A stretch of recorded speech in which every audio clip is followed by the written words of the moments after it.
Hola, queridos amigos, muchísimas gracias por acompañarnos. Tenemos hoy un programa verdaderamente especial. Está conmigo en esta entrevista Araceli Gutiérrez Olivares. Hola, Araceli, ¿cómo estás? Desde Noruega, ¿cómo está por allá el clima? Hola, ¿qué tal, querida Estela? Pues muy frío, estamos a menos 11 grados, pero en casa bien. Tenemos una poeta universal. ¿Quieres hacernos el honor de presentar a nuestra invitada de hoy? Claro que sí. Hoy tenemos con nosotros a Nadia López García. Nadia, bienvenida. Hola, qué gusto, mucho gusto estar por acá con ustedes. Hola Nadia, no, el gusto es nuestro. Yo realmente estoy agradecida de que aceptes platicar con nosotros. Créeme que la gente que nos sigue es apasionada de la poesía como nosotras tres y estoy segura que tenemos mucho que aprender de ti. Bienvenida.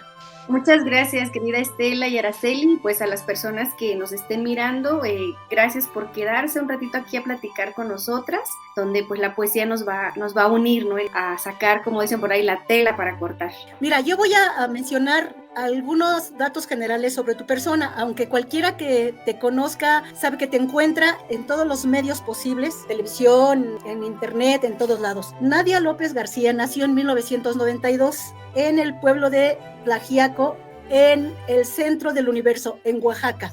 Es una zona mixteca. Ella es pedagoga egresada de la UNAM.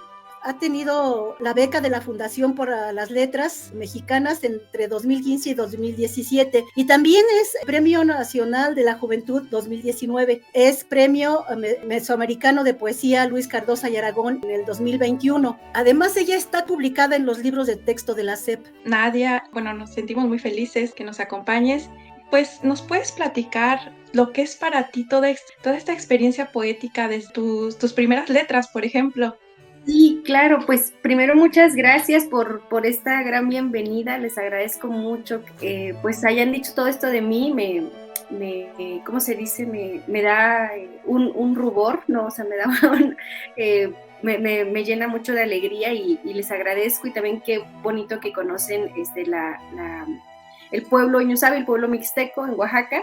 Y pues bueno, yo nací en la Mixteca de Oaxaca, la Mixteca Alta, pertenezco al distrito de Tlaxiaco, pero yo crecí en el Valle de San Quintín, crecí en el norte del país, casi estuve por allá como 7 años más o menos, porque llegué casi de un año, y como a los 8 volvimos con mi familia a Oaxaca, pero sí pasé, digamos, gran parte de mi infancia, pasé en el norte del país, y creo que también eso fue muy crucial para las futuras escrituras que yo iba a hacer. Algo que hay que decir es que las infancias que viven con familias migrantes que están migrando son infancias muy solitarias, ¿no?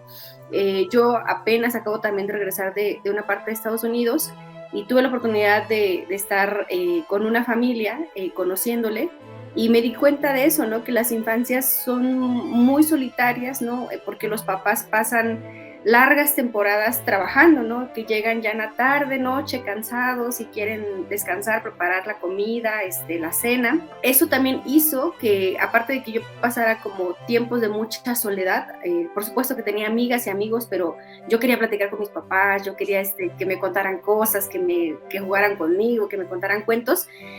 Siento que para mí las letras fueron un refugio, porque aunque estaba chiquita, algo que yo hice fue poder escribir lo que pensaba, lo que quería, sueños, pequeñas historias, escribían pedacitos de hojas. Y eso creo que para mí me mostró que podía yo escribir y era una forma de estar menos sola. También algo que sucedió mucho fue que eso lo hacía como un remanso, pero nunca pensé que me iba a dedicar a eso profesionalmente. De hecho, hasta la fecha no me dedico de tiempo completo a la literatura. Yo ahora tengo que decirlo, ¿no? Que tengo desde hace unos 2 años más o menos, tengo el enorme privilegio de no tener que ir a una oficina, por ejemplo, ¿no? A trabajar. Tengo una pareja que me apoya incondicionalmente, ¿no? Entonces, ahorita, por ejemplo, estoy aquí en mi casa, ¿no? Por supuesto, también algo que yo les digo a las personas, ¿no? Que quieren escribir, a pesar de que yo estoy en mi casa, tengo silencio, tengo tiempo para escribir, pues yo también ayer me la pasé lavando ropa, ¿no? Me la pasé limpiando mi casa, hoy temprano me paré a hacer desayuno, al rato tengo que ir a la tintorería, ¿no? Entonces también yo les digo, a veces como que mitificamos mucho quién es escritora, ¿no? En nuestro país o en el mundo.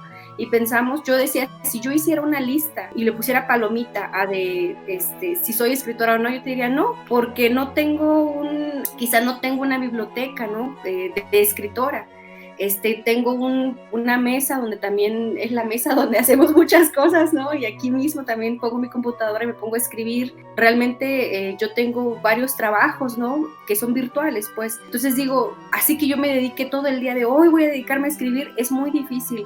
Entonces yo también pensaba que para muchas la escritura se ha vuelto un refugio, pero un refugio que todavía seguimos como buscando, ¿no? No es que digamos, soy escritora, me siento en escritorio y me voy a poner a escribir, pues a veces no es posible, ¿no? Porque tenemos trabajos, tenemos casas, quienes sean mamás, pues son mamás, ¿no? Quienes tengamos personas adultas a nuestro cuidado, pues estamos cuidándoles. Entonces yo pensaba que la escritura tiene mucho que ver también con esa posibilidad de encontrar refugios para poder seguir siendo nosotras, ¿no? No se crean, yo por ejemplo el día de ayer, nosotros llegamos de un viaje que hicimos, aprovechando el puente, ¿no? Que en México casi todo el mundo cuando el puente decimos nos vamos. Y estaba yo lavando, y estaba yo limpiando la casa y todo, y yo decía, y al rato voy a estar en un círculo de lectura, ¿no? Con mis manos todas peladas del cloro.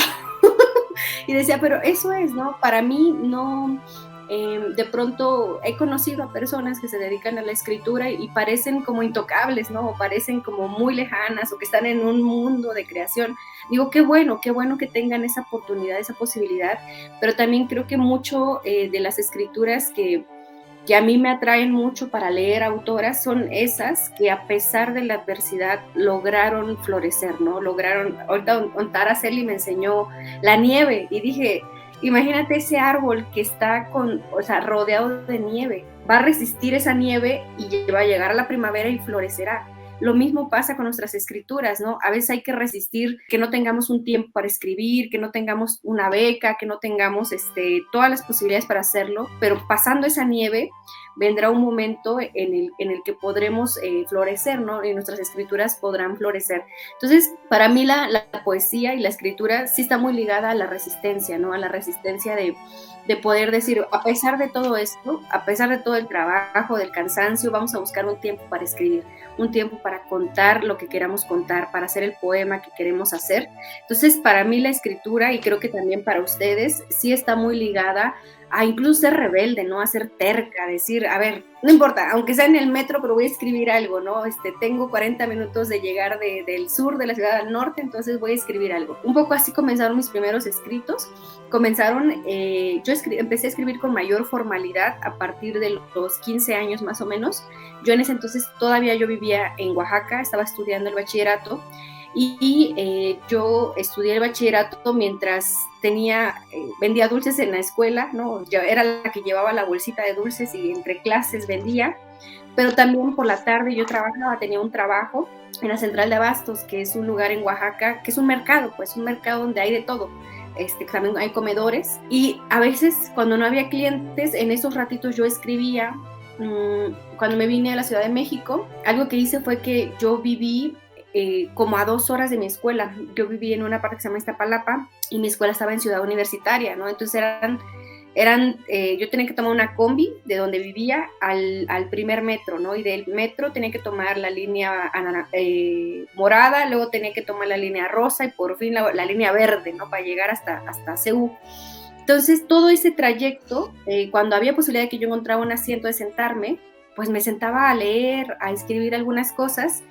Y así comenzaron mis primeras escrituras, ¿no? No comenzaron con un escritorio, con una biblioteca, no, comenzaron en los tiempos que había para poder escribir, ¿no? Y también yo ahí les aconsejo mucho, si nos están viendo algunas compañeras, ¿no? Compañeros también que quieran escribir, que tenemos ahora una herramienta que es el celular, ¿no? Y el celular, fíjense que les aconsejo que hagan un grupo con ustedes mismas.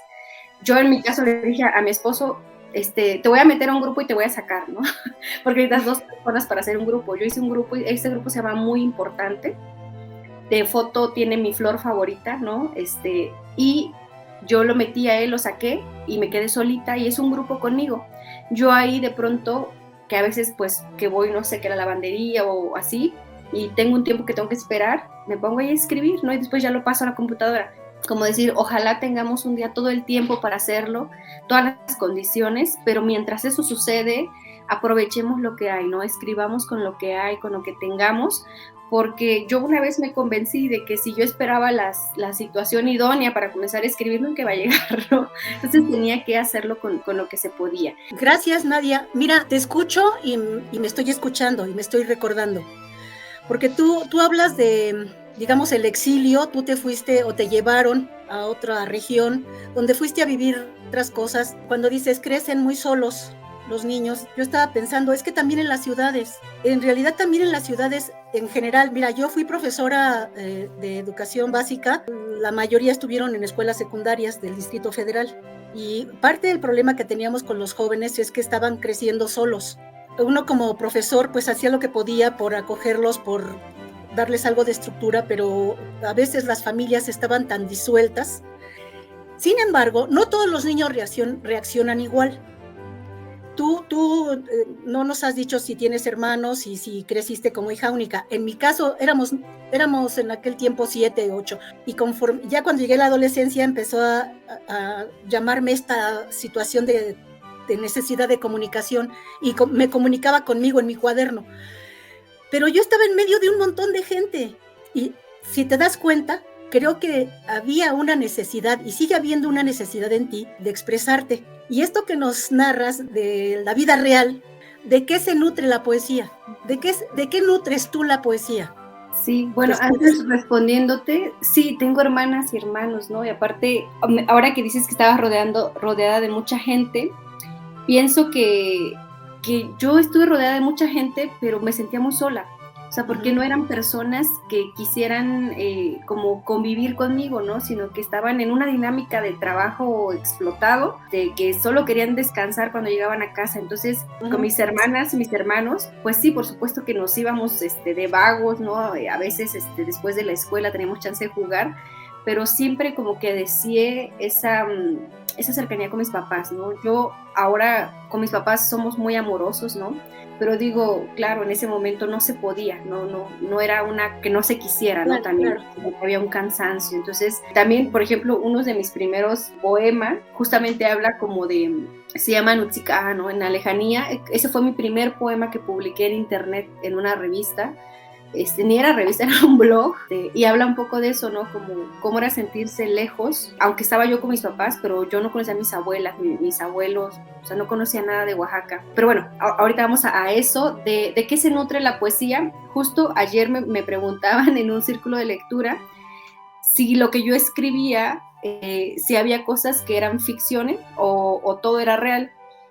Y yo les contestaba un poco que a veces yo siento mucha admiración por la gente que puede escribir ficción, ¿no? Me parece que es una cosa muy poderosa que tú puedas crear historias.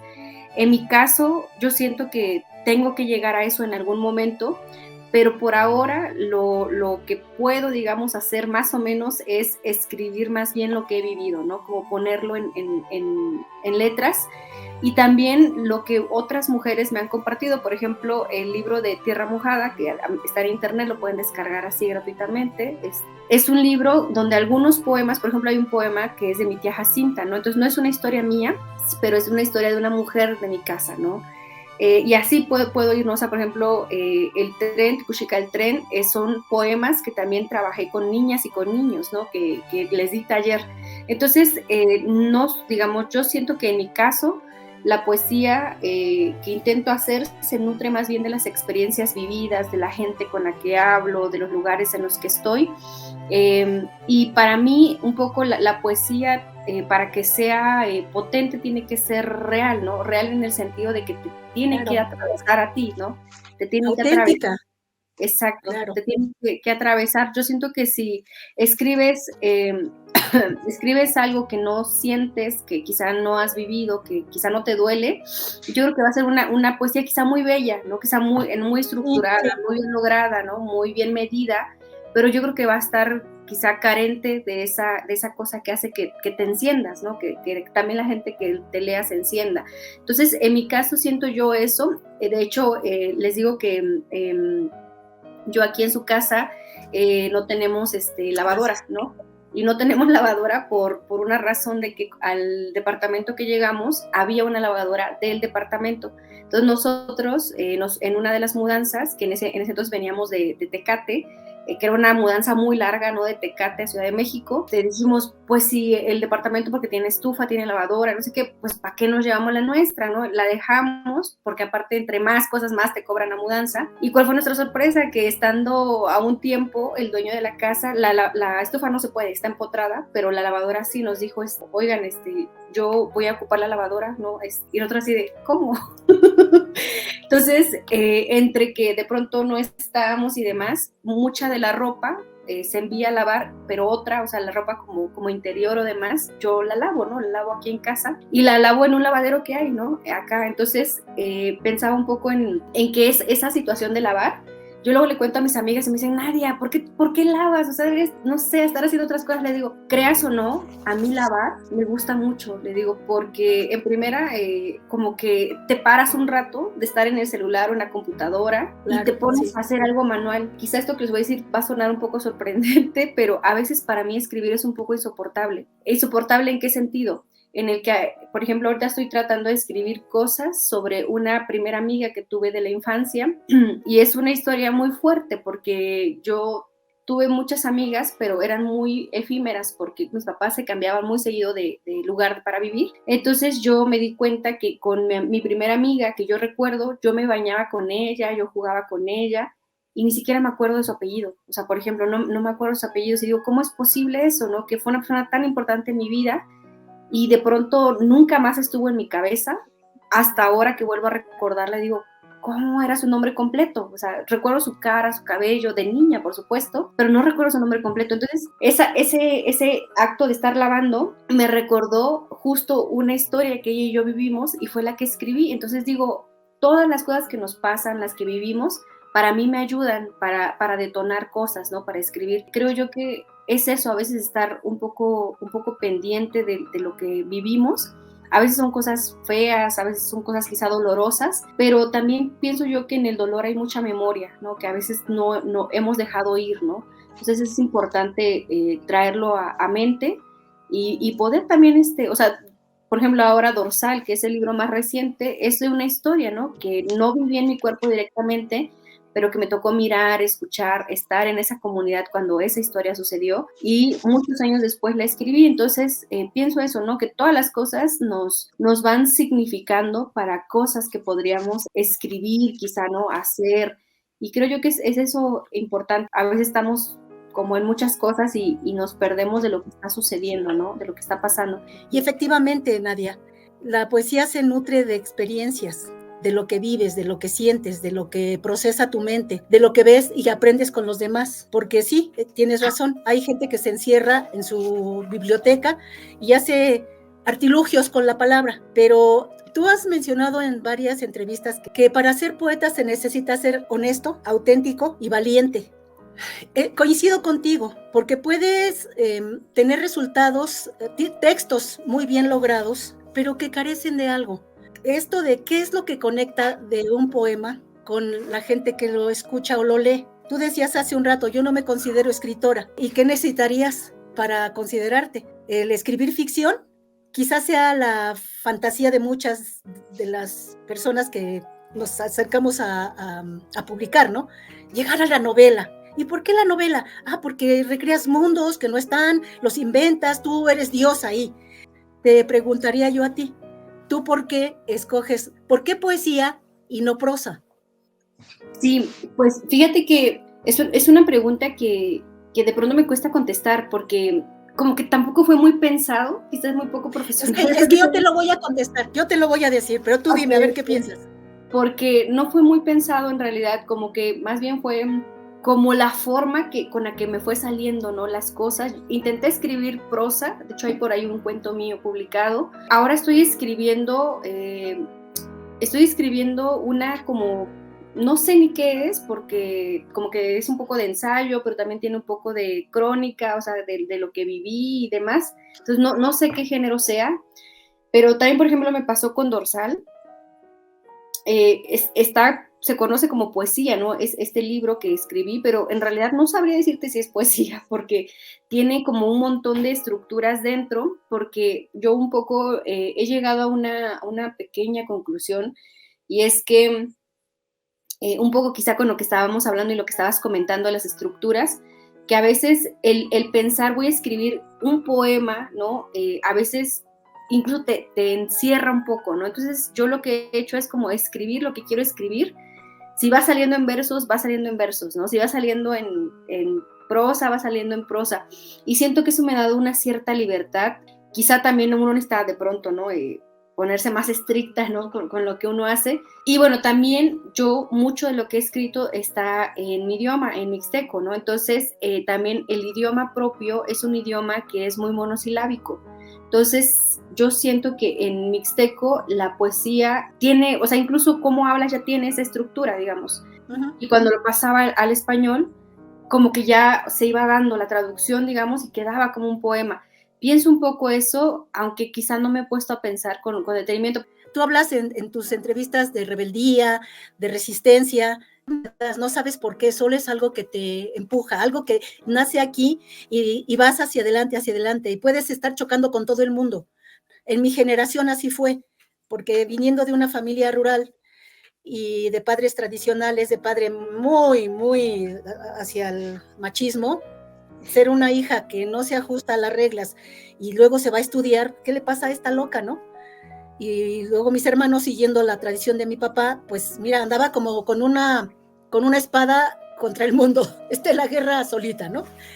Hasta que llegué con las mujeres poetas de Oaxaca y descubrí que éramos un montón. Bueno, no tantas como deberíamos haber sido, pero todas decíamos lo mismo. Es que yo me sentía rara, es que era distinta, es que tengo algo que no sé qué. Y gracias al cielo, que tanto Araceli como tú ya son de otra generación, ustedes vienen tras nosotras. Tú decías, no sé por qué la poesía, a lo mejor mistifico esta historia, pero discutiendo con muchas mujeres de estas que nos veíamos una vez al año en Oaxaca, decíamos, es que tú no escoges ser poeta, la poesía te escoge, es como un espíritu que está ahí en el inconsciente colectivo y dice, esta.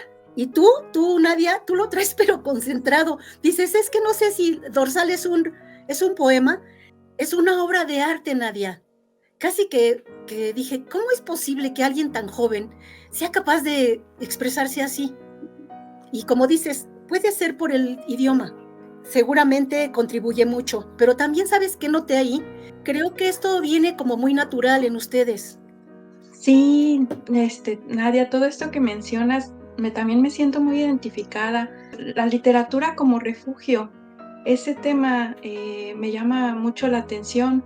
Se encuentra eso cuando tienes cuando existe un cierto abandono, ¿no? En la infancia, por así decirlo. ¿Cuál fue tu primer poeta al que te acercaste, que te causó ese relámpago que sentimos internamente? Muchas gracias, Araceli, por tu pregunta. Y bueno, antes quiero así decirles muy breve que Araceli, tuve el placer, que espero ya pronto todo el mundo pueda leer su libro, de leer un libro de poemas preciosos.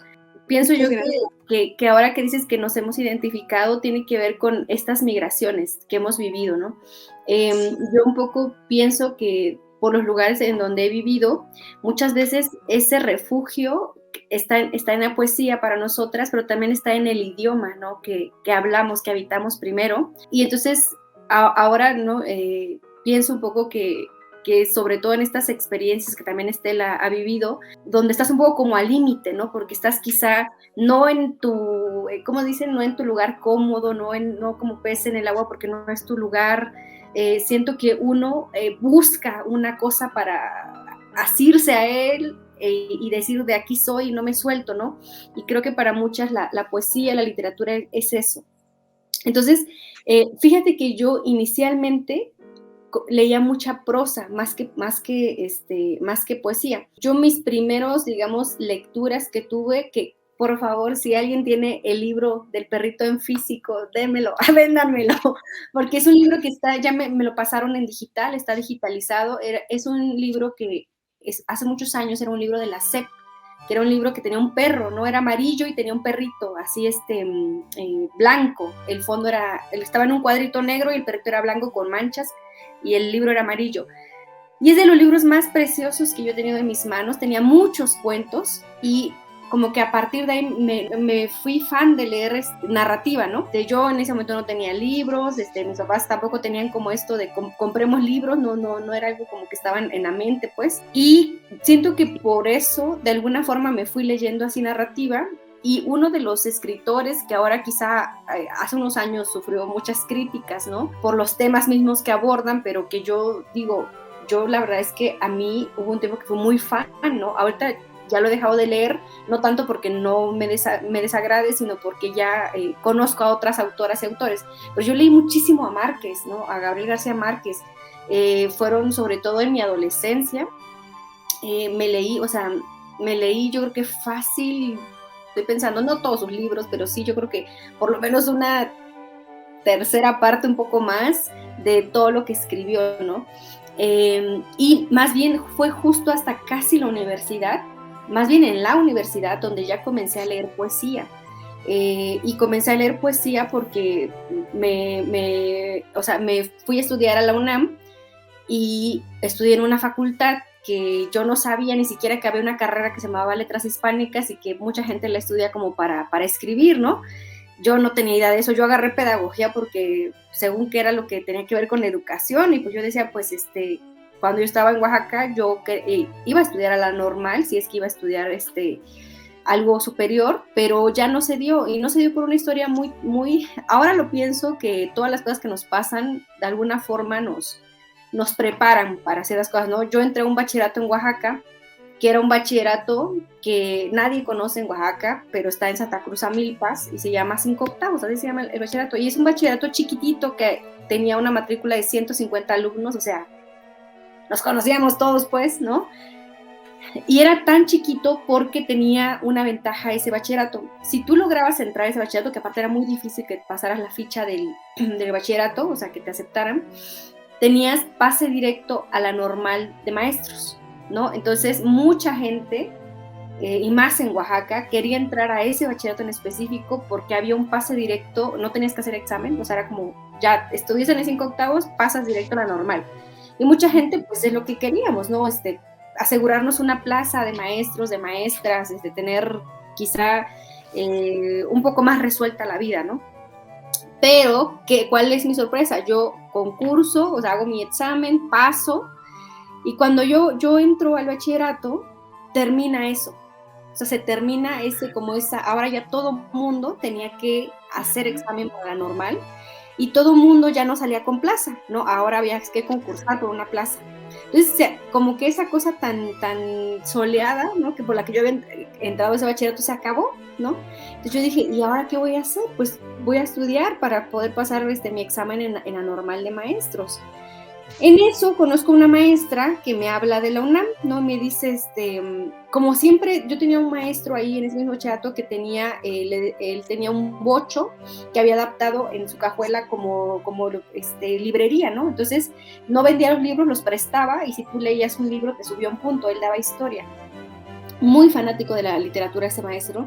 Entonces me dice, tú siempre traes libros en tus manos, decía, ¿no te gustaría dedicarte a algo así como a las letras? Y le digo, pues no sé, les digo, me gusta mucho leer. Y me dijo, tienes que estudiar en la Facultad de Filosofía y Letras de la UNAM, pero nunca me dijo qué carrera, ¿no? O sea, solo me dijo, tienes que estudiar. Entonces, esa maestra era una maestra interina, o sea, había una maestra que se embarazó y se fue y llegó ella, entonces, pues, tuvo un tiempo, ¿no? Nada más, y yo después dije, la Facultad de Filosofía y Letras, ¿y qué voy a estudiar ahí? Entonces yo me metí a ver qué carreras, vi que había un montón de carreras, pero yo decía, eso de letras, o sea, inglesas, yo creo que tienes que hablar inglés, ¿no? O todas esas cosas que venían ahí. Y vi que decía pedagogía y yo pues dije, pues la pedagogía es lo de educación, entonces por eso fue que yo estudié pedagogía en la UNAM. Pero entré a una facultad bellísima donde los pasillos están llenos de gente haciendo obras de teatro, hay cada rato, ¿cómo se dice esto? Simposios, ¿no? De performance también, de literatura. Y entonces yo me metía a ver así en los pizarrones de cada colegio, porque es por colegios, ¿no? Colegio de dramaturgia, colegio de pedagogía, colegio de historia, ¿qué había, no? Y los de letras siempre hacían cosas, ¿no? Poesía de no sé quién, ¿no? Poesía de tal siglo, no sé qué. Y yo me metía a esos eventos que te podías meter libremente y escuchaba. Entonces comencé a leer poesía y recuerdo mucho que hubo un festival que lo hace la UNAM, que creo que es único en el mundo, no lo sé, se llama Festival Carlos Montemayor, Las Lenguas de América. Yo fui a ese festival, era gratis, ¿no? En la sala Nesa. ¿Y cuál fue mi sorpresa? Había poesía en inglés, en francés, en portugués, como en los idiomas que se hablan en este continente, pero también había poesía, obviamente en español, pero también había poesía en zapoteco, en purépecha. Y dije, ¿qué? Decía yo, ¿no? Y ahí fue donde escuché por primera vez en audible a Natalia Toledo, que hasta la fecha es de mis favoritas, ¿no?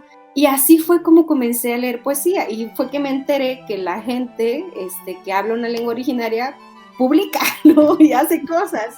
Entonces, en realidad, yo algo que he dicho mucho es que yo soy bastante nueva en este mundo literario, en lenguas originarias y también en el español, ¿no? Creo que el primer libro que publiqué está en el 2018, si no me equivoco. O sea, tengo del 2018 a la fecha. Voy 5 años, o sea, voy por el año sexto. Pero algo que a mí me ha fortalecido mucho, siento, es que ha sido las personas, ¿no? O sea, como por ejemplo, ahorita, ¿no? Que me dijiste, Araceli, oye, una entrevista. Dije, sí, por supuesto, platiquemos, ¿no?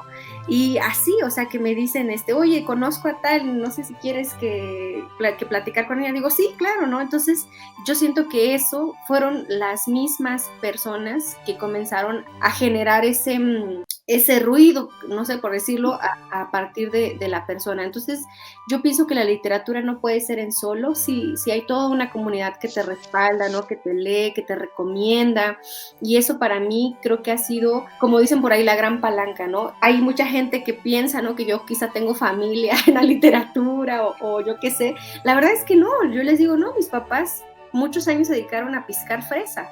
En mi casa no había biblioteca. La biblioteca chiquita que está en casa de mi mamá es una biblioteca que hicimos nosotros, le digo. Es una biblioteca que había dinero para libros. Entonces, en realidad yo lo que he dicho es, a mí me ha hecho las personas que me han leído, ¿no? Las personas que han recomendado el texto, y eso ha sido. Entonces, Araceli hermosa, siento yo que eso fue como un poco mi ruta literaria, ¿no? Más de narrativa, más que de poesía. Creo también que siempre digamos, la primera mujer que yo leí fue Rosario Castellanos en español. Pita Amor, que de hecho ahora me tocó escribir un texto sobre ella, porque siento que ha sido muy poco valorado su trabajo, y fue una de las grandes decimistas que tuvo este país después de Sor Juana. Entonces, un poco así como también muchas cosas que me recomiendan, ¿no? Las personas, muchas cosas que me recomiendan. Ahora ya te conozco a ti, por ejemplo, me gustaría leer a Estela también, ¿no? Y así poco a poco irnos conociendo. Entonces yo sí creo mucho en esta cosa del boca a boca, ¿no? De irnos recomendando a quién leo, qué leemos. Y yo les voy a decir que yo leo muy lento de pronto, ¿no? De pronto leo muy lento, pero trato de lo que leo, luego en mi Instagram pongo así en la historia, ¿no? Y todo lo que leo les pongo, les recomiendo tal, ¿no? Y eso creo que también he sabido de gente que dice, ya compré el libro que recomendaste, no lo he leído, pero yo dije, ay, pues yo nomás puse lo que leí, ¿no? Digo, qué bueno, así debemos hacer, como esta gran red, ¿no? De recomendarnos. Oye, Nadia, pero quiero hacerte saber algo. Qué bueno que seas así de humilde, pero a ver, creo que tiene que ver con la pregunta. ¿Qué significa para ti que a 6 años de estar publicando estés en el nivel de, pues, ¿qué podría decirte? Casi popularidad que estás en el ambiente de la literatura? Ya llevas premios, tienes un montón de entrevistas y has viajado a un montón de países representando a México con tu poesía bilingüe. ¿Cómo le haces para manejar el ego? Tú que estás tan joven, ¿cómo estás enfrentando esto? De las llamadas, las entrevistas, que tienes que repetir muchas veces lo mismo, porque siempre te preguntan lo mismo, que es parte de la dificultad de platicar contigo. Pues, ¿qué te voy a preguntar si ya todo lo contaste? Pero esto nunca me lo han preguntado. Ay, qué interesante pregunta. Fíjate que, no sé, quizá voy a decir algo que no es tan apropiado, pero quizá tiene que ver con no creértela del todo, ¿no? Yo les decía hace rato, de verdad, o sea, si ustedes ven aquí mis cestos están todos pelados porque estaba yo lavando calzones. No. Les voy a hacer aquí una confesión. Yo sé que se va a ver esto, pero fíjense que hace un tiempo comencé a buscar textos sobre maternidad y los textos que encontré muy buenos, ¿no? Ensayos muy buenos, los leí y me parecieron algunas frases o pasajes de esos textos muy interesantes, pero había un desligamiento, y ese desligamiento era que las personas que habían escrito, al menos los 2 textos que yo leí, eran personas que tenían, a su vez, personas que cuidaban de sus hijos, de sus hijas, ¿no? O sea, en realidad, no, o sea, yo no quiero aquí decir, era fácil su chamba, pero pensaba un poco, por ejemplo, en mi mamá, ¿no? Que me traía a mí a la espalda piscando, ¿no? Que se asoleaba ella, me asoleaba yo. Pensaba en las mujeres de la vecindad donde yo vivía, en la Ciudad de México, en Iztapalapa, que me decían, te puedo dejar tantito a mis hijos, y me los dejaban todo el día, ¿no? Mientras yo hacía tarea y los cuidaba, hasta los bañaba. Y pensaba, yo quiero leer esas historias, ¿no? De la china dejando a sus hijos con una desconocida que acaba de llegar a vivir a la vecindad, pero porque no tiene dónde dejarlos, ¿no? Y soy la que está ahí porque hoy me toca hacer tarea. Y pienso, por ejemplo, no sé, en mis tías, ¿no? Que dejan a sus crías en el pueblo y se van a Estados Unidos y mandan dinero, pero que no pueden ver. O sea, pienso como en todas otras historias y digo, yo quiero leer esas historias, ¿no? Por supuesto que qué bueno que esta mujer tenga incluso 2 personas que le ayudan a cuidar a sus hijos, ¿no? Que viva en la Condesa, ¿no? Que sus papás también sean escritores y que escriba su experiencia de maternidad es súper válida, pero no es la experiencia que yo quiero leer. Entonces, pienso que yo no conozco a estas personas que escribieron esos textos, pero decía, yo quisiera platicar con ellas, o sea, quisiera estar un día con ellas y ver cómo son, ¿no? Cómo son, o sea, cómo hacen las cosas. Yo creo que algo que a mí me ha ayudado mucho es como siempre estar en el contacto con mi mamá, con mis hermanas, con mis tías.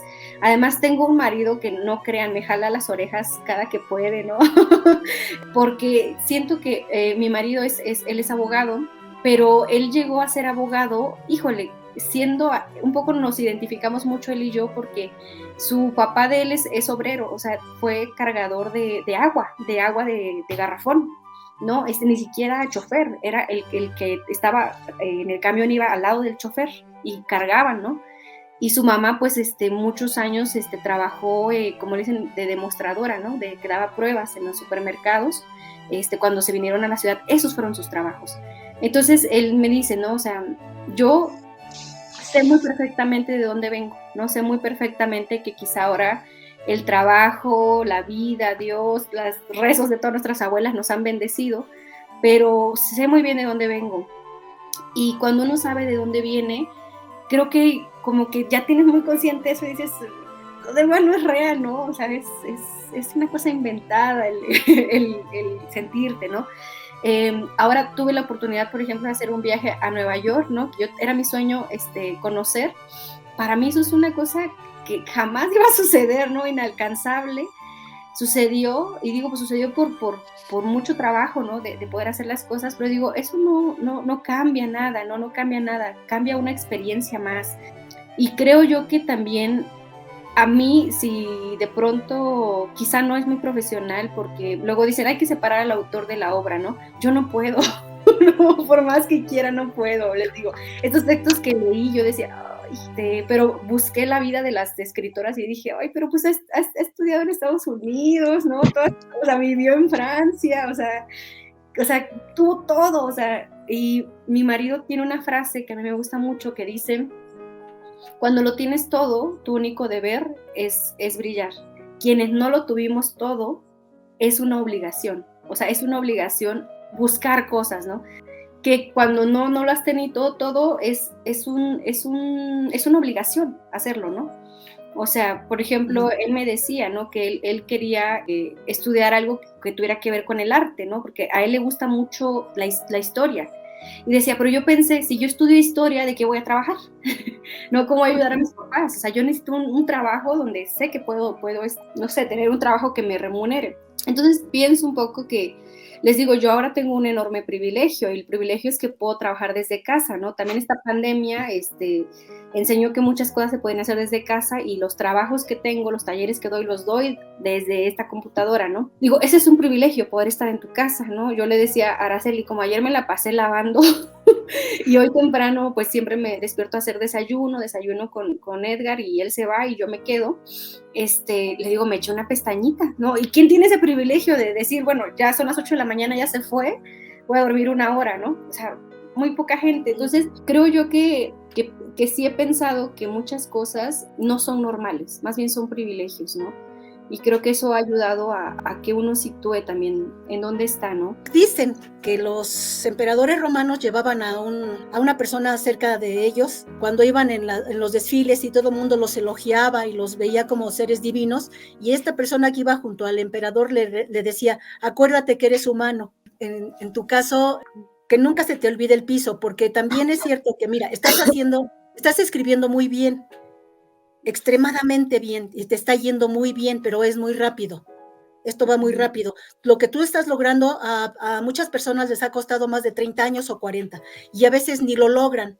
Hay alrededor de personas como tú una nube de gente deseosa de tocarte, de ver cómo eres y de exaltar tus virtudes y tu persona. Mira, yo no soy ni famosa, ni tengo premios, ni nada. Solamente me gusta escribir, y me gusta compartir, y me gusta conocer personas como tú con tanto talento, porque siento que aprendo de ellas, lo mismo que de Araceli. Yo a Araceli le repito, yo ahora aprendo de los jóvenes, porque mis maestros pues ya no están, los maestros que tuve que me formaron y a los que extraño mucho, pero ahora tengo otros maestros que son ustedes, porque ustedes traen otros recursos, otras competencias. Por ejemplo, una vez allá en Oaxaca, íbamos caminando en alguna calle, creo que el pueblo se llama San Marcos, no me acuerdo qué, y una niñita se acerca a vendernos pan, llevaba una canastita. Oaxaca nos ofrecía hospedaje, alimentación. Emilio Fuego, que era el que organizaba este encuentro, conseguía el transporte, y entonces íbamos como diosas ahí, y la niña nos pega, éramos como 3 las mujeres que íbamos caminando, y dice, ¿ustedes son poetas? ¡Ay, pero qué grande! ¡Qué maravilla estar junto a poetas! Yo no estoy segura que sea poeta, solamente escribo versos, ¿no? Pero sí, hay esa tendencia, y te hacen crecer el ego. Entonces, por eso al ego hay que tenerlo ahí controlado.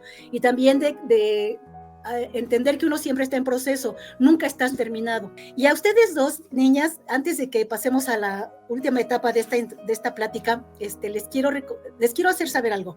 Aprovechen todo el tiempo que puedan para expresarse, porque si un día llega a haber niños, la historia va a cambiar. La familia exige mucho tiempo. Ahí se va a quedar la poesía. Van a seguirla cultivando, pero ya no van a ser las mismas. Ustedes ya no van a ser las mismas. Muchas gracias. Claro que sí. Oye, Nadia, yo creo que también parte de tu éxito tiene que ver con que estás manejando el mixteco, y que ahorita sí hay como una corriente muy favorecida de exaltar a los pueblos originarios. Ahora, pues, Araceli, ¿qué te parece si la invitamos a que nos comparta algo? Sí, por favor, compártenos algo, Nadia. Sí, me gustaría hacer un pequeño comentario de esto que has dicho. Ajá.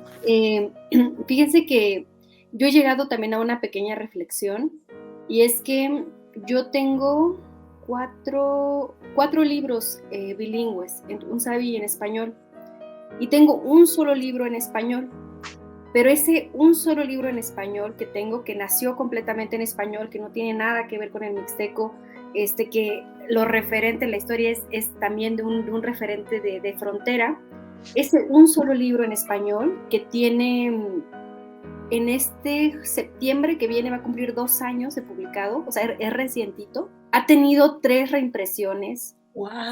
El año pasado, el 98% de ferias de libro que visité fue por ese libro. O sea, yo hice la cuenta que estuve como en 22 ferias de libro, más o menos, ¡Wow! de ese libro. Los 3 círculos de lectura que me reuní apenas leyeron ese libro. Me da mucha alegría, me da mucha emoción, pero pienso en algo. Este libro ha tenido todo el empuje y difusión que no han tenido los otros libros. Y me sigo preguntando, ¿por qué no? O sea, mucha gente, de hecho, ayer me preguntaban, me decían, oye, ¿y qué sientes, no? De ir a tantos lados compartiendo tu poesía en mixteco. Le digo, pues siento muy padre, una responsabilidad. Me decían, el año pasado estuviste muy movida. Le digo, lo que pasa del año pasado, le digo, es que fue Dorsal, el libro que salió. Yo mando siempre mis fotos con ropa tradicional, ¿no? Porque a mí me digo, aunque sea el libro en español, que vean que uno viene de otro lado, ¿no? Pero esa es una realidad. O sea, los viajes que hice, las ferias de libro que estuve, fue por este libro en español.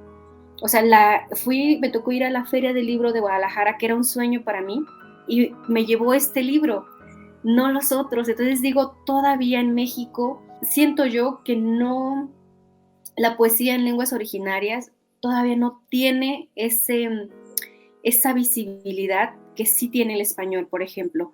Entonces, yo siento que es como una lucha también incluso muy política, ¿no? De decir, ¿por qué decides? O sea, pienso en Araceli, ¿no? ¿Por qué?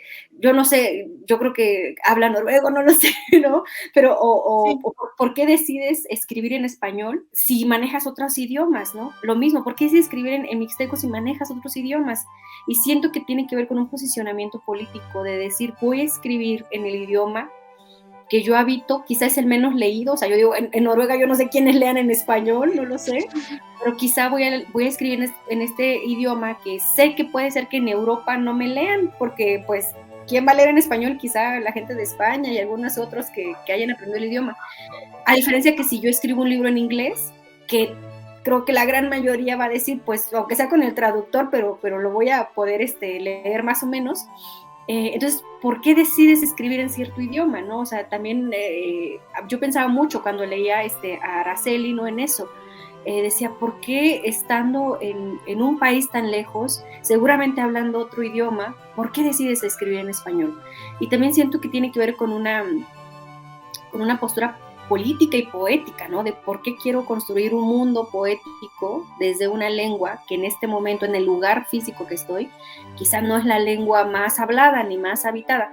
Entonces, para mí sí tiene que ver con una postura, pero la realidad que me avientan a la cara es esa, ¿no? Que todos los otros libros no han tenido, yo creo que ni en la tercera parte de difusión que ha tenido este último libro, que fue escrito solo en español, ¿no? De hecho, mucha gente me dice, ¿es tu primer libro? Le digo, no, es el quinto.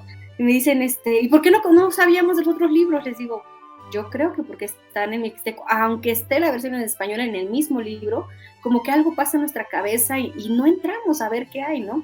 Pero bueno, ese es un tema, pero sí quería como comentarlo, porque a mí me parece que todavía la literatura sigue teniendo mucha deuda con las escrituras en lenguas originarias. Por supuesto que ahora hay más visibilidad, quizá hay más espacios donde puedas compartir, pero yo pienso un poco que tendría que ser más real. O sea, ahora veo, ¿no? Por ejemplo, en las becas del FONCA que se dieron este año, para la categoría de lenguas indígenas hubo 7 becas, que fue una gran conquista. Nunca se habían dado 7 becas, siempre habían sido 5, 6, 4, nunca se habían dado 7, frente a 200 y cacho becas que se dieron en español.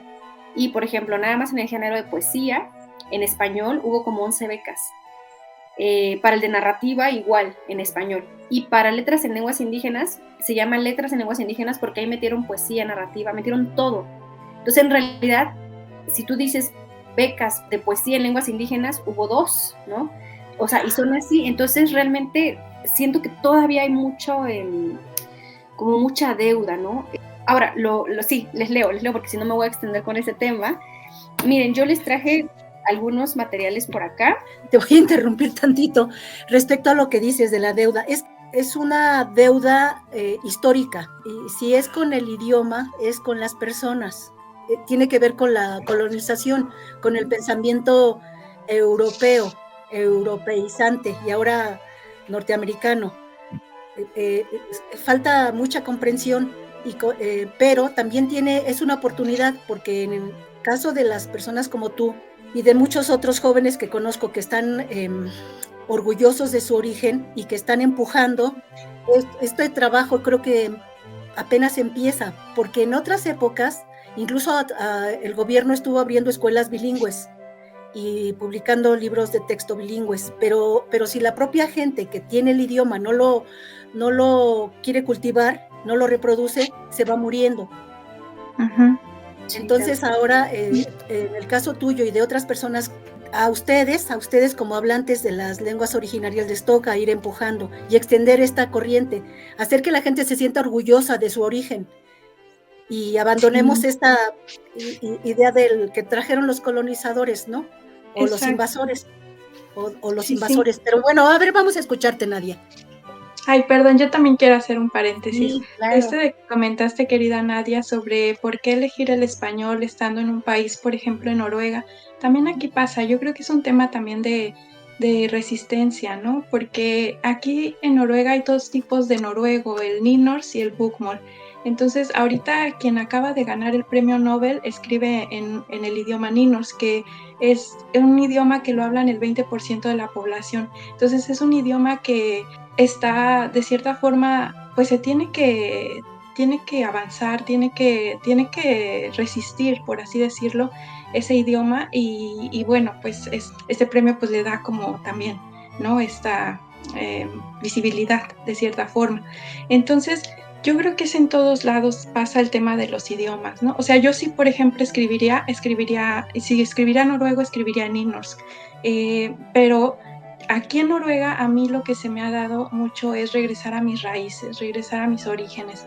Y admiro mucho a las personas que tienen una lengua originaria porque a mí me gustaría entender, de hecho, he tratado de leer algunos libros, entender lo que es la Toltecayot, todo este tema en su idioma originario y me siento, a veces me frustra un poco de que digo, ay, pero esto es tan hermoso y no lo puedo leer en su idioma original, o sea, entonces yo creo que es el darle, pues, todo el valor, todo lo que tiene a nuestras lenguas, ¿no? Nuestras lenguas originarias que son maravillosas, hermosas y que las conservemos. Yo estuve buscando, de hecho, profesores de náhuatl y, pues, no tuve, suerte para encontrar, pero, pues, me encantaría. Muchas gracias, Araceli y Estela. Y sí, es toda una cuestión también.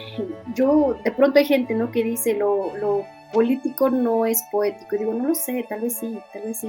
Hay una cuestión de por qué escribes lo que escribes, por qué escribes de estos temas, por qué escribes en este idioma, ¿no? Por qué escribes con no sé cómo se dice, como con este tipo de vocabulario, ¿no? ¿Por qué escribes, por qué sí puedes usar palabras más elevadas, por qué decides usar estas, ¿no? Yo lo que siempre he dicho es que mi escritura es muy coloquial, ¿no? O sea, es muy coloquial en el sentido de que no son palabras elevadas, son palabras quizá muy sencillas, ¿no? Y a mí lo que me gusta es como un poco esta cuestión narrativa dentro de la poesía, ¿no? Que haya algo que contar. Entonces, digo, o sea, si por ejemplo conozco gente, ¿no? Que hace poesía muy elevada, que no entiendo nada de lo que dijo, digo, esa es su forma, ¿no? Y también es una decisión, ¿por qué escribes así? ¿No? Y bueno, pensar mucho también quiénes quisieras que te leyeran, ¿no? Bueno, voy a leerles, yo estoy pensando que les voy a leer 3 poemas, 2 en Tun Sabi con su traducción y uno solo en español, que es de los libros que tengo ahorita aquí. Les voy a leer uno de que es Ñovisho, Tierra Mojada. Se acaba de reimprimir, para quien lo quiera físicamente, está con Pluralia Ediciones. También está la versión en PDF en internet, lo pueden buscar así y les sale todo el PDF para que lo puedan leer. Y voy a leerles el último poema que se llama Sabi, y es un poema que es para nosotras, ahorita que estamos aquí 3, pero también para quienes nos escuchen, que es como un rezo para que nunca nos acabemos las mujeres, ¿no? Con toda esta violencia que hay, que no nos acabemos, más bien que la violencia se acabe. Sabi, me kunshe ña na induchinun rasabi, me kunshe ña kwaku rakwaku ña chikuirañun ñako ñara ñasa, me kunshe ña tun ña yucha ña andivi, takwatu me kunshe ña kachitunki, tikandivi ya tsikwaara, Yachibisho untikiñu ratsain. Sabe, he visto mujeres de ojos negros y lluvia. He visto mujeres que lloran y ríen, mujeres agua y tierra. Mujeres despojadas y mujeres pájaro. He visto mujeres palabra, mujeres río, mujeres cielo. Rezo por ver mujeres siempre, mujeres que digan su palabra en este ancho cielo, como jícaras con mucha agua, jícaras que mojan las semillas de la tierra y florecen en lo sagrado. Y bueno, estos poemas son casi de mis primeros poemas. Y ahora les voy a leer un poema de este libro que se llama Tikushika. Lo tradujimos como el tren, aunque en realidad no significa el tren. Tikushika es como gusano de metal o gusano de fierro, pero lo hemos puesto como el tren, porque en mixteco no hay una palabra para tren, entonces decíamos, para no usar un préstamo pues, del español, vamos a construir una palabra. Y pues fue idea también de las niñas, de los niños con los que trabajamos. Les voy a leer el poema 1. Y aparte es un libro ilustrado que fue pensado para infancias, pero puede ser para cualquier público, ¿no? Este es un libro que lo pueden encontrar con Editorial Almadía y también lo pueden encontrar, está, para quienes estén en México, está en Gandhi, creo que en el sótano, pero también se puede pedir por Amazon, me parece. Se llama Intikushika atsikuin du ukusu rako canta. Du tukun ini kun chatu. Kashimema kusun taku ave. Ni unchi mencha tukutsi. Chikata tsikuin kan iñara ita mikini. 1. El tren se ha detenido en un tiempo dormido y quieto. Es el tiempo de la memoria y de la espera. Dice mamá que pronto volveremos a esta tierra donde mi ombligo fue enterrado, donde canta la chicharra de mañana y donde las flores nunca mueren. Y son poemas que narran un poco el recorrido de migratorio de varias infancias. Y bueno, es un poemario chiquito, son 10 poemas. Y ahora les voy a leer un poema de que es Dorsal, que lo pueden encontrar con Educal, el Fondo de Cultura Económica. También sé que en varias librerías de algunos estados hay. También me parece que está en Amazon, si no me equivoco. Así que con mucho cariño. Les voy a leer que es el poema 4 de la primera parte. Este libro está en 2 partes, entonces de la primera parte voy a leer el poema 4. Dicen, hay palabras como cuchillos, duelen más que el puño sangrante de un padre. Mi abuela me habla con sus ojos, sus manos detrás de mi espalda hundan el tomate caliente, el olor a verde agrio corre por mi cuerpo y descubro la belleza del roce. Respira. 1, 2, 3. Respira. 1, 2, 3. Mis alvéolos han inundado del odio de mi padre. Tus padres te pusieron Ícaro porque cuando naciste vieron en tus ojos el vuelo de un pájaro azul, un pájaro como el fondo de una ola. ¿Tienes miedo? ¿Qué te da miedo? Dice mi abuela mientras cubre mi pecho con plastas de tomate verde recién cocido. Puedes temer, está permitido temer. Todos le temen a algo, a la muerte, a la espera, al rostro en el espejo. Tengo pájaros en mi cuerpo, son azules. Los he visto moverse lentamente cada vez que un muchacho se acerca. Su hijo es marica, le gusta pintarse la boca. Desde que el puño de mi padre marcó la ruta de mis costillas, mi casa fue un animal muerto y deshabitado, perdido y triste como los naranjos secos. Conocí al odio, ese animal ponzoñoso. Sé muy bien que jugar era nuestro único mandamiento y que las tristezas de hoy escribe Pessoa sin ser él, pero lleno de él. ¿Quiénes somos en el fondo? Somos el nombre que habitamos, somos el recuerdo que nos habita.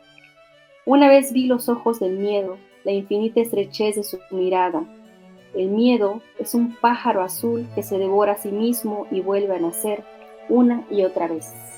Y ese es el poemario. Y bueno, espero les hayan agradado. Pues claro que nos gustan, y no solamente nos gustan. Fíjate que a mí hace mucho tiempo que no me pasaba que al leer este libro, no he tenido acceso a otros de tus libros, porque sé que tienes ya por lo menos 7 libros publicados, o no sé, a ver, espérame, no sé cuántos. En total, ¿cuántos tienes? Tal vez como 6, creo, no lo sé. Bueno, pues no me pasaba que al leer me dieran ganas de escribir poesía. Y creo que a Araceli también le pasó lo mismo. Así y mira, es, que tenemos muchas cosas todavía que preguntarte, pero desgraciadamente tendríamos que ya parar de aquí. A mí me quedan un montón de preguntas para ti y que podamos socializar, porque yo creo que muchas personas podrían nutrirse mucho, así como nosotras ahorita, de lo que tú nos narras. El día que gustes, que tengas tiempo, nos volvemos a juntar y hacemos otra charla. Araceli. sí, decirte que de las lecturas de tu poesía eres una gran inspiración para mí, y de ellas nació un poema que se llama Sacerdotisa en la Luz, que es dedicado a mi abuela paterna, y me gustaría leértelo. Sí. Y dice: tierra húmeda, danos tu perfume, anoche arrullabas, hoy nos despertaste, junto al trecuil medita mi abuela, café y chocolate, ternura, alma sincera de sacerdotisa, también alquimista de la percepción, rutina sagrada, maestra de vida, desgrana el futuro, separa el temor. El sol cual un todo a ella visita, muele el metate como plegaria a Dios. Ha puesto el ocote, danza el fuego, de barro el comal, tortillas y arroz. Después los poemas, poemas con hilo, verdades registra, anhelos, virtud. Ensoñando conecta con lo divino, se va del tonal, el nahual regresó. ¡Qué bárbara! ¡Qué bárbara! Gracias, querida Nadia, por esta inspiración. A ustedes, gracias. Algo tienes, Nadia, que no sé qué es, pero sé que es algo muy especial. De lo que platicabas de lavar, y me parece que el usar las manos es una meditación, ¿no? Como el tejer, como todo esto. Entonces, bueno, y también de lo que platicaste de que estabas observando los árboles con la nieve y todo esto. A mí, fíjate que hace poco vi un video en TikTok de un árbol de jabonzote. No sé si lo han visto, y me pareció precioso porque es un árbol de Navidad que se hace con la espuma del jabonzote y simula la nieve. Wow. Entonces me parece súper creativo. Y de ahí salió un escrito que voy a compartirles, que se llama Árbol de Jabonzote, que dice: déjame rodearme de árboles de jabonzote. La espuma cae, trato de contemplarla con música de fondo, y considero que es bello que se haya encontrado una solución humana que captura parte de un invierno en tierra que quema. Entonces, me parece hermoso esto que nos compartes, Nadia, que nos haces ver esa parte tuya de la cotidianidad tan bella, tan hermosa, porque creo que es algo que, como tú dices, ¿no? Te vemos inalcanzable, me considero tu fan. Entonces, pues el verte esta parte de ti es maravilloso. Muchas gracias. A ustedes, muchas gracias. Coincido con Araceli. No, muchas gracias a ti. Pues muchas gracias, y ojalá que nuestros amigos hayan llegado hasta este punto del video. Agradecemos mucho sus comentarios, sus likes, su suscripción, y sobre todo agradecemos hoy este privilegio de haber conversado con Nadia. Creo que ella todavía no está consciente de lo que trae. Todavía no se da cuenta. Y Nadia es una digna representante de lo que es el sentir de los mexicanos, y en específico de los pueblos originarios, de la gente tan valiosa que es la que en realidad le ha dado identidad a este país.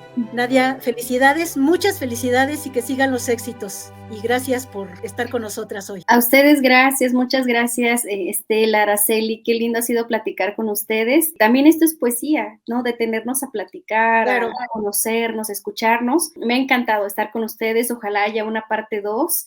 Así que sí, también a ver qué opina el público, le gustaría una parte 2, que nos pongan ahí en sus comentarios, y pues bueno, coman sabroso, si quieren tomar una siesta, tomen una siesta, si van a salir a la calle, cuídense, tratemos de disfrutar. Yo hace poco me hice muy consciente de que la vida es muy cortita, ¿no? Entonces hay que tratar de vivirla lo mejor posible, y si eso mejor posible lleva poesía, qué mejor, ¿no? Entonces, muchas gracias, Claro, Estela, claro. Araceli, y pues nos seguimos encontrando. Ha sido un gusto enorme para mí. Muchas gracias. Para nosotras también, gracias. Gracias, Araceli.